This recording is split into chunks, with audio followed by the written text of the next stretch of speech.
নমস্কার, স্বস্তি আহার কিচেন চ্যানেলে আপনাদের সকলকে স্বাগত। প্রতিদিন সন্ধেবেলায় বাইরের কেনা খাবার না খেয়ে বাড়িতেই চটজলদি বানিয়ে ফেলুন না মটরশুঁটি আলু দিয়ে ভাজা, আর তার সাথে মুড়ি নিতে যেন ভুলবেন না। চলুন তবে দেখা যাক কীভাবে রেসিপিটা করছি। আমি এখানে আলু নিয়েছি, মটরশুঁটি নিয়েছি, ধনেপাতা নিয়েছি আর লঙ্কা কুচি নিয়েছি। প্রথমে কড়াইতে তেল দিয়ে আমি লঙ্কাগুলো এর মধ্যে দিয়ে দেব। তেলের মধ্যে তেলটা গরম হলে কিন্তু দিতে হবে। লঙ্কাগুলো একটু লাল লাল করে ভাজতে হবে, তবে তেলের টেস্টটা কিন্তু দারুণ হয়। এর মধ্যে কালো জিরে ফোড়ন দিলাম, এরপর আলু কুচিগুলো এর মধ্যে দিয়ে দিচ্ছি।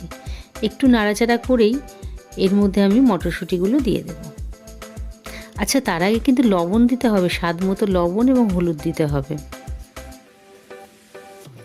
ভালো করে নাড়াচাড়া করে আমি মটরশুঁটিগুলো এর মধ্যে দিয়ে দিচ্ছি।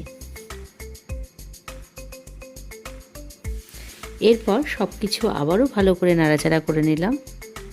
তারপর আমি ঢেকে কিছুক্ষণ সেদ্ধ হতে দেব।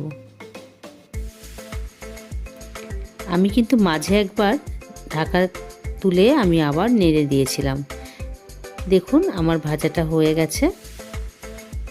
এবার আরেকটু তেল এখানে অ্যাড করছি, কারণ মুড়ি মাখবো, একটু তেল তেল হলে তবেই টেস্ট লাগবে খেতে। এর মধ্যে ধনেপাতা কুচিটা দিয়ে সঙ্গে সঙ্গে আমি নামিয়ে নেব নাড়াচাড়া করে। আমার ভাজা কমপ্লিট হয়ে গেছে, আমি এগুলো নামিয়ে নিচ্ছি।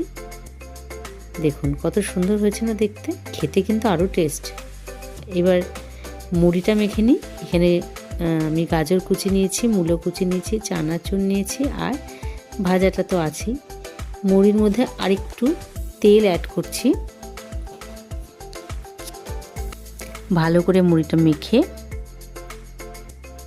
আমি গাজরগুলো এর মধ্যে দিয়ে দিলাম, আর অল্প একটু মূলো কুচি আমি এর মধ্যে দিচ্ছি, আর ভাজাটা এর মধ্যে অল্প করে দিয়ে মুড়িটা ভালো করে মেখে নেব।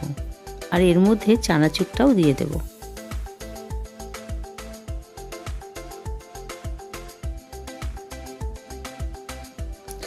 আর আলু মটর ভাজা কিছুটা আমি তুলে রেখেছি গার্নিশ করার জন্য।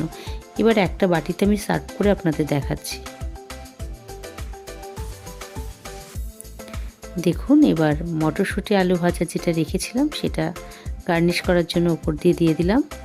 তারপরে মূলো কুচিটাও ওপর দিয়ে দিয়ে দিচ্ছি। চানাচুরও একটু রেখেছিলাম, সেটাও দিয়ে দিলাম। এরপর গার্নিশ করার জন্য একটা ধনেপাতা আমি ওপর দিয়ে সাজিয়ে দিলাম। আমার রেসিপি একদম কমপ্লিট। আপনারা এইভাবে রেসিপিটি করে খেয়ে দেখুন কেমন লাগে।